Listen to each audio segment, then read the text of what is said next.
السلام علیکم ورحمۃ اللہ وبرکاتہ۔ آج ہم پڑھیں گے مشکوٰۃ المصابیح کے چیپٹر ایمان کے ابواب کی حدیث نمبر 26۔ بسم اللہ الرحمن الرحیم۔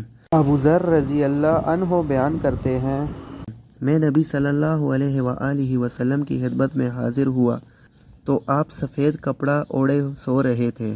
میں پھر دوبارہ حاضر ہوا تو آپ بیدار ہو چکے تھے۔ تب آپ صلی اللہ علیہ وآلہ وسلم نے فرمایا، جس شخص نے یہ اقرار کیا کہ اللہ کے سوا کوئی معبود برحق نہیں، پھر وہ اسی پر فوت ہو گیا تو وہ جنت میں داخل ہوگا۔ میں نے عرض کیا، اگرچہ اس نے زنا کیا ہو اور چوری کی ہو؟ آپ صلی اللہ علیہ وآلہ وسلم نے فرمایا، اگرچہ اس نے زنا کیا ہو اور چوری کی ہو۔ میں نے پھر عرض کیا، اگرچہ اس نے زنا کیا ہو اور چوری کی ہو؟ آپ صلی اللہ علیہ وآلہ وسلم نے فرمایا، اگرچہ اس نے زنا کیا ہو اور چوری کی ہو۔ میں نے عرض کیا، اگرچہ اس نے زنا کیا ہو اور چوری کی ہو؟